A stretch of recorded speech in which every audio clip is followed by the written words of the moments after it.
ನೇತ್ರಾವತಿ ನದಿ ತೀರದಲ್ಲಿ ನೂರಾರು ಶವ ಹೂತಿಟ್ಟ ಕೇಸ್ಗೆ ಸಂಬಂಧಪಟ್ಟಂತೆ ಪ್ರಕರಣ ಸಂಬಂಧ ಎಸ್ಐಟಿ ವಿಚಾರಣೆಯಲ್ಲಿ ಮತ್ತೊಂದು ಟ್ವಿಸ್ಟ್ ಸಿಕ್ಕಿದೆ. ಈಗ ನೋಟಿಸ್ ನೀಡಿ ಇಬ್ಬರು ಆಂಬ್ಯುಲೆನ್ಸ್ ಚಾಲಕರನ್ನ ವಿಚಾರಣೆ ಕರೆದಿದ್ದಾರೆ.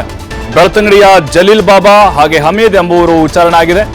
ಯುಡಿಆರ್ ಪ್ರಕರಣದ ಶವಗಳನ್ನ ಶವಾಗಾರಕ್ಕೆ ಸಾಗಿಸಿದ ಬಗ್ಗೆ ವಿಚಾರಣೆಯನ್ನ ನಡೆಸಿದ್ದಾರೆ. ಪೊಲೀಸರ ಸಮ್ಮುಖದಲ್ಲಿ ಶವಾಗಾರಕ್ಕೆ ಸಾಗಿಸಲಾಗಿತ್ತ ಅಂತ ಪ್ರಶ್ನೆ ಕೇಳಿದ್ದಾರೆ. ಕಳೆದ 23 ವರ್ಷಗಳಿಂದ ಯುಡಿಆರ್ ಶವಗಳನ್ನ ಹಮೀದ್ ಸಾಗಿಸ್ತಾ ಇದ್ದಾರೆ. ಯಾಕಂದ್ರೆ ಇಲ್ಲಿ ಏನಾದರೂ ಮೇಜರ್ ಟ್ವಿಸ್ಟ್ ಏನಾದರೂ ಸಿಗುತ್ತಾ ಹಾಗಾದ್ರೆ ಇಡೀ ಪ್ರಕರಣಕ್ಕೆ, ಯಾಕಂದ್ರೆ ಚಾಲಕರಿಗೆ ಚೆನ್ನಾಗಿ ಗೊತ್ತಿರುತ್ತೆ ಯುಡಿಆರ್ ಆಗಿರ್ತಾ ಇಲ್ವಾ ಅಂತೇಳಿ. ಮತ್ತಷ್ಟು ಮಾಹಿತಿ ನಮ್ಮ ಪ್ರತಿನಿಧಿ ಆದಿತ್ಯ ನೀಡ್ತಾರೆ. ಆದಿತ್ಯ, ಈಗ ಸ್ವತಃ ಆಂಬ್ಯುಲೆನ್ಸ್ ಚಾಲಕರನ್ನೇ ವಿಚಾರಣೆ ಒಳಪಡಿಸಿದ್ದಾರೆ.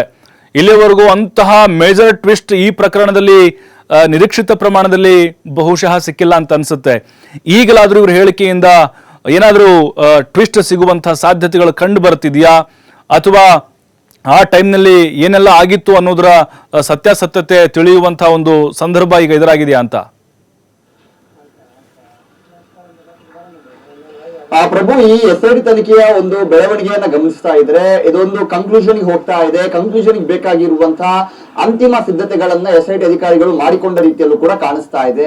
ಏನೆಲ್ಲ ಗೊಂದಲಗಳು, ಅನುಮಾನಗಳು, ಪ್ರಶ್ನೆಗಳು, ಆರೋಪ ಇದೆಯೋ ಅದು ಯಾವುದಕ್ಕೂ ಕೂಡ ಸುಮ್ಮನೆ ಬಿಡದೆ ಅದನ್ನ ಕ್ಲಿಯರ್ ಮಾಡುವಂತ ಪ್ರಯತ್ನದಲ್ಲಿ ಎಸ್ಐಟಿ ಇದೆ ಅನ್ನೋದನ್ನ ನಾವು ಇಲ್ಲಿ ಗಮನಿಸಬಹುದು. ಸೊ ಇದಕ್ಕೆ ಸಂಬಂಧಪಟ್ಟ ಹಾಗೆ ಇಬ್ಬರು ಆಂಬ್ಯುಲೆನ್ಸ್ ಡ್ರೈವರ್ಗಳು, ಅದು ಕೂಡ ಇವರು ಸಾಮಾನ್ಯರಲ್ಲ.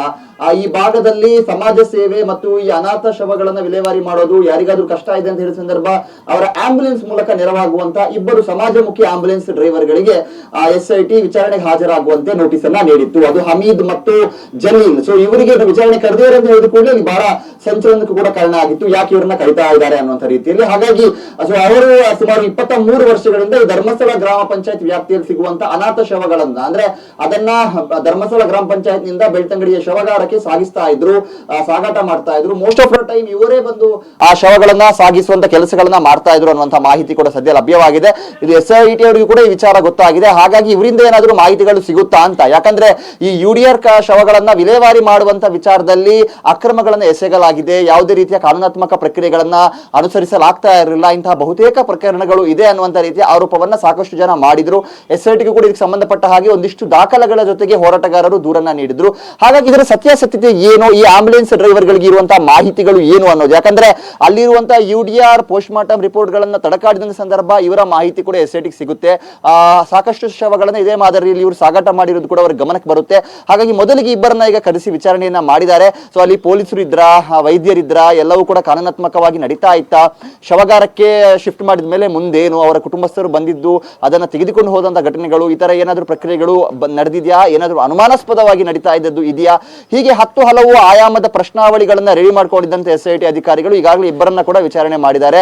ಈ ಪೈಕಿ ಜಲೀಲ್ ಅವರು ವಿಚಾರಣೆಗೆ ಹಾಜರಾಗಿ ವಾಪಸ್ ಆಗಿದ್ದಾರೆ. ಹಮೀದ್ ಅವರ ವಿಚಾರಣೆ ಕೂಡ ನಡೀತಾ ಇದೆ. ಸೊ ಇಷ್ಟು ಅಂದ್ರೆ ಸಾಕಷ್ಟು ಇಂಥ ಪ್ರಕರಣಗಳು ಯುಡಿಆರ್ ಕೇಸಸ್ಗಳು ಆಗಿದೆ ಮತ್ತು ಬೇರೆ ಬೇರೆ ಆಂಬ್ಯುಲೆನ್ಸ್ ಗಳಲ್ಲೂ ಕೂಡ ಅದನ್ನ ಸಾಗಾಟ ಮಾಡಿರುವಂತ ವಿಚಾರಗಳು ಇದ್ರೂ ಕೂಡ ಸದ್ಯ ಬೆಳ್ತಂಗಡಿ ಭಾಗದ ಇಬ್ಬರು ಒಂದು ಜನಮನ್ನಣೆಗೆ ಪಾತ್ರವಾದಂತಹ ಇಬ್ಬರು ಆಂಬ್ಯುಲೆನ್ಸ್ ಡ್ರೈವರ್ಗಳನ್ನ ಎಸ್ಐಟಿ ಕರೆದಿರೋದು ಬಹಳ ಕುತೂಹಲಗಳಿಗೆ ಕಾರಣವಾಗಿದೆ. ಪ್ರಭು, ಥ್ಯಾಂಕ್ ಯು ಆದಿತ್ಯ ತಮ್ಮೆಲ್ಲ ಮಾಹಿತಿಗಾಗಿ. ಈಗ ನೋಡಬೇಕು ಈ ಆಂಬ್ಯುಲೆನ್ಸ್ ಚಾಲಕರು ಏನೆಲ್ಲ ವಿಚಾರಗಳನ್ನ ಅಲ್ಲಿ ಹೇಳ್ತಾರೆ ಅಂತ ಎಸ್ಐಟಿ ಅವ್ರ ಮುಂದೆ. ಯಾಕಂದರೆ ಬಹಳ ಫೇಮಸ್ ಅವರು ಆ ಭಾಗದಲ್ಲಿ, ಮಾನವೀಯತೆಯನ್ನು ಮೆರಿತಾರೆ. ಅಂದರೆ ಯಾವುದೇ ಅನಾಥ ಶವ ಇರಲಿ ಅಥವಾ ಯಾವುದೇ ಫೋನ್ ಬರಲಿ, ದುಡ್ಡು ಅಥವಾ ಏನೂ ನಿರೀಕ್ಷೆ ಮಾಡ್ದೇ ಅವರು ಆ ಶವಗಳನ್ನು ಶವಗಾರಕ್ಕೆ ತೆಗೆದುಕೊಂಡು ಹೋಗುವಂಥ ಒಂದು ಕೆಲಸವನ್ನು ನಿರಂತರವಾಗಿ ಮಾಡ್ತಾ ಬಂದಿದ್ದಾರೆ.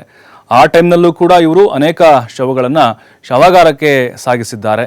ಹಾಗಾಗಿ ಅವರಿಗೆ ಪ್ರಶ್ನೆಗಳನ್ನು ಕೇಳಿದ್ದಾರೆ. ಆ ಟೈಮ್ನಲ್ಲಿ ಪೊಲೀಸರ ಸಮ್ಮುಖದಲ್ಲಿ ಆ ಡೆಡ್ ಬಾಡಿಗಳನ್ನ ವಿಲೇವಾರಿ ಮಾಡ್ತಾ ಇದ್ರ, ವೈದ್ಯರು ಏನಾದರೂ ಅಲ್ಲಿ ಬಂದು ಹಾಜರಿರ್ತಾ ಇದ್ರ, ಪೋಸ್ಟ್ ಮಾರ್ಟಮ್ ಯಾವ ರೀತಿಯಲ್ಲಿ ಪ್ರೊಸೀಜರ್ಗಳಾಗ್ತಾ ಇತ್ತು, ಈ ಎಲ್ಲ ವಿಚಾರಗಳ ಬಗ್ಗೆ ಕೂಡ ಚಾಲಕರಿಗೆ ಪ್ರಶ್ನೆಗಳನ್ನು ಕೇಳ್ತಾ ಇದ್ದಾರೆ. ಅವರೇನಾದರೂ ಸ್ಫೋಟಕ ವಿಚಾರಗಳನ್ನು ಬಿಚ್ಚಿಟ್ರೆ ಖಂಡಿತವಾಗಲೂ ಮತ್ತೊಂದು ರೀತಿಯ ಸಂಚಲನ ಸೃಷ್ಟಿಯಾಗುತ್ತೆ.